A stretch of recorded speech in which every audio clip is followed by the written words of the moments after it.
Registrations on title to your property. If you own real estate, you probably have seen title to your property. It shows your name, it shows where you live, it shows like a number of things. But what's also on there are registrations that have been put on the title to your property. So these are things that when you buy a house, unless they're financial in nature, they're probably staying with you. We're going to go through all the different things, or a number of different things that frequently come up on residential real estate titles, so that you can have a better understanding of what it is that affects your house, because these registrations do affect your ownership of the property, what you can do or can't do with it. For example, utility right-of-ways. A utility right-of-way is a little corridor, probably about 1 meter wide, that runs along part of your property that allows for utilities. It makes sense. It's a right-of-way because they have a right to be able to go on that part of your property. This would be like your electrical, your gas, your water, sewer, any number of things. Now, sometimes those right-of-ways don't line up where the utilities actually run, so you can't just assume they're in the right place. You'd have to do call before you dig if you're going to dig anything in the yard. But what's important to know is even if they're not in that spot, you're not allowed to build anything over a utility right-of-way. So if you plan to build something on your yard and you're looking at a house and there's a utility right-of-way and it conflicts with where you want to put something, maybe it's not the right house for you, or you have to change your plans. That's utility right-of-ways. Similarly, we have things called an overland water drainage right-of-way.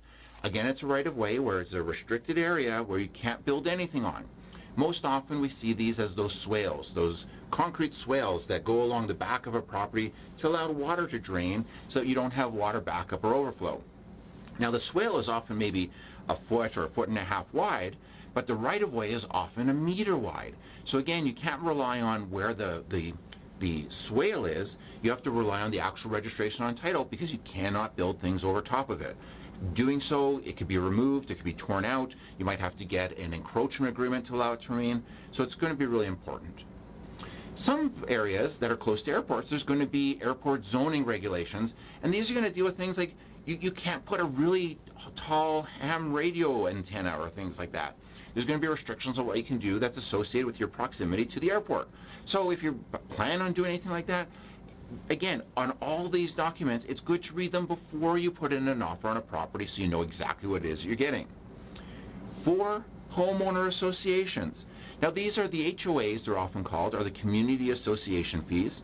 Some communities have lakes, so it's your lake fees. Some communities don't have lakes, but you're just paying for like sort of upgraded services you wouldn't just get from the city. Maybe pretty flower pots or flowers in community areas. They register this on title so that the community association can charge you those fees annually and make sure they get paid. It's enforceable because it's registered on title. What's important to know is you can't just opt out. Well, I don't want those flowers in the community, or I'm not going to use the lake, so I don't want to pay. If it's on title to your property, you're responsible for it. So again, something really important to know before you commit to buying a property. Again, those registrations on title, on your land title, are really important for you to be aware of. Next, restrictive covenants.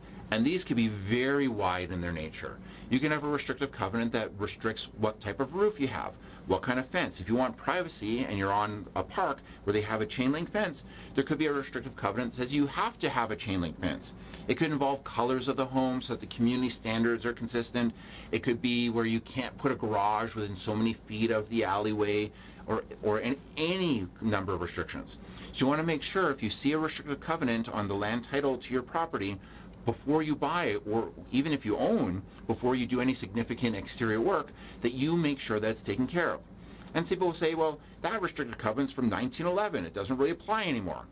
If it's on title, it still exists and equally enforceable. And in fact, they're not looking to the city. The city doesn't care. So you call the city, they say, well, we don't care.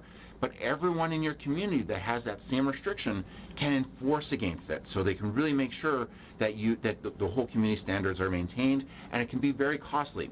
Removing those documents are not easy. It's a court application, and it can be very expensive. So it's good to know about those. Next, a caveat. Caveat's a fun Latin word that basically just says warning. So a caveat on title to your property can be any number of things. It could be registered to protect a financial interest owed under a promissory note that charges your property. It could be an encroachment agreement that they didn't register as an encroachment agreement, they registered as a caveat.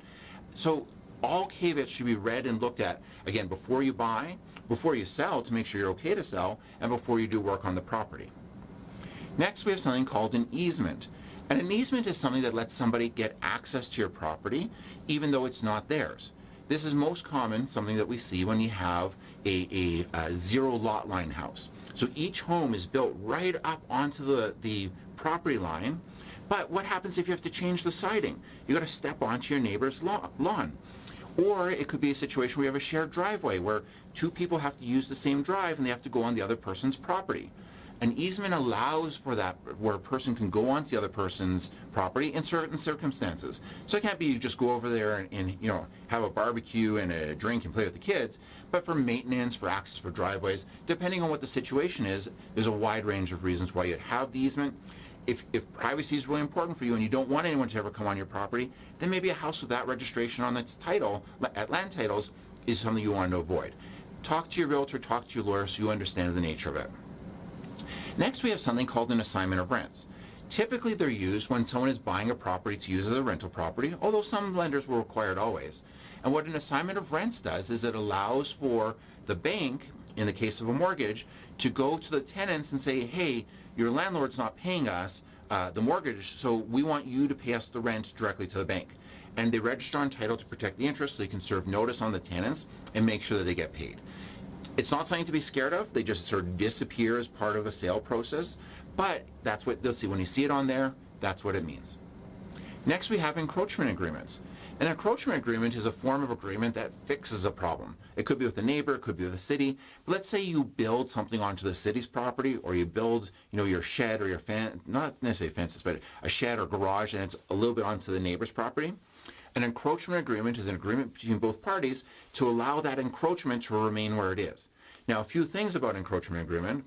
If you see it registered, you want to make sure that it's still there, that the encroachment hasn't been changed. But if you tear down the structure and rebuild, you're not allowed to put it in the same spot. Like, you have to fix the problem. Also, there are a number of encroachment agreements that say we can serve you with notice still, with 60 or 90 days notice, where you have to tear out the encroachment, like the garage or some other structure on the property. So if you're worried about it, make sure that you understand what the specific encroachment agreement talks about, and you'll find it registered on the title to the property. It's right there. Next, mortgages. And most people understand what a mortgage is, but when the bank lends you money to buy a house or lends you money for a line of credit or just a loan, that's going to get registered onto the title of property as a mortgage, and you'll see it on there. If you're selling a house, you have to make sure you can pay off all those mortgages. If you have a line of credit that's secured on title as a mortgage, from a legal perspective, it's one and the same. It's just a matter of, can you use money and then pay it back, use money and pay it back, or is it just like a fixed loan?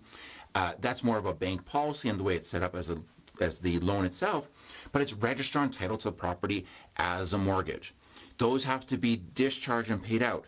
So if you have a line of credit, you can't assume, I'm going to sell the house, but I'm not going to pay back the line of credit. I'll just take it and pay it back over the next few years. It doesn't work that way. It's got to be paid out in full.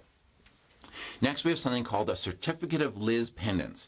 And again, we're using Latin words. It's a certificate of pending litigation. So it means that someone has sued you and they've registered something on title to the property to protect their interest, but it hasn't gone to court yet. So they want to keep you from being able to sell and liquidate the asset, and it secures it that way, but there's no guarantee that they're going to win. So when you see it on title, maybe something's owing, maybe it's not, but you still can't assume that it's just going to disappear. It has to be dealt with before you sell that property. If you're acting for a buyer, you want to make sure that they have a plan in place to be able to do it. We see it in divorces. We see it when there's an issue with unpaid trades, any number of situations. But that's what a certificate of lis pendens is. If the situation is where they go to court and then they win, they change that certificate of lis pendens, because it's not pending litigation anymore, to a writ. And a writ is a document that says a person has won in court and has the ability to enforce against that property and force the sale of the home. They can get what's owed to them under the litigation from the sale, and the writ protects that interest. Next is something we see is called builder's liens. And builder's liens comes from legislation. So again, the government of Alberta has come up with laws that protect people who supply materials or work to property that's being built. The difference between a lien and a caveat is something that's done by an agreement in writing that charges the land, whereas a lien comes from statutes. So a builder's lien allows someone who maybe finished your basement, if you didn't pay them, they can register the builder's lien on title to your property to protect their interest. Now, they have 45 days from when they did the work on the property to register it. They have to start litigation within a certain time frame or they lose their ability to have their lien. There's a lot of rules on that, which protects the homeowner because they can't just register it and walk away. But if you see that builder's lien, they have to be dealt with, and it means that something is owed to someone, or at least they're claiming it is. Next, we'd see tax notifications, and these are registered by the Canada Revenue Agency, the CRA. And they're registering that if you haven't paid your taxes, they're going to register against title of the property. And the government has what's called like a super priority lien anyway. But that registration just lets people know that money is owing to Revenue Canada. If they sell the house, the funds can't be distributed to anyone but who's owed. And if Revenue Canada's on there, they're going to get their money from you. Next, we'll see something called a dower release. We have another video about dower releases, but essentially that means that if you have one person on title, that person is legally married to somebody else, and if either of them lived in the home, then you need to get consent to be able to dispose of an interest, get a mortgage, sell, rent it for more than 3 years, any number of things like that. The dower release means, hey, we've agreed, that the person who's not on title agreed that that person can do whatever they want. They don't need my consent on a day-to-day basis. If they want to do something, they can just do it. Now, if you're acting as a real estate agent, for instance, and you see a dower release, you want to just double check, because in today's day and age, we get like these serial marriages, and person get like married, divorce, married, divorce. You want to make sure that the name on the dower release on title is reflective of the current spouse the person is married to. It's going to be a little tricky tidbit, but very important one. Next, we're going to talk about a power of attorney. And a power of attorney is also registration on title to the property where you give somebody the ability to deal with your land. You're going to be out of the country. You're going to be, having surgery or any number of things, and you want to sell the property. The power of attorney gives them the ability to deal with the house, and it gets registered on the title, and it'll show up there so that you don't have to provide extra documentation or paperwork. It's already there at the land titles office. They know that it can be relied upon. A party wall agreement, and we're running to the end here, so hold tight, we're almost done. A party wall agreement is when you have something like a duplex or row housing or townhouses where you have a shared wall. It could be the unit itself that you live in, it could be a detached garage where you have a shared wall, and the party wall agreement sets up the rules that what happens to the space between the walls. You understandably can't wreck plumbing in there. If it breaks, who's sharing the cost, those kinds of things. A party wall agreement is a good registration on title because it takes the fight out of things. It sets out the rules, and as long as you're okay with them when you buy, you know what's in place and you know what rules to follow. Last, we're going to talk about public health notices. So these are things that get put on title to the property if there's some reason why the property is not safe for people to live in.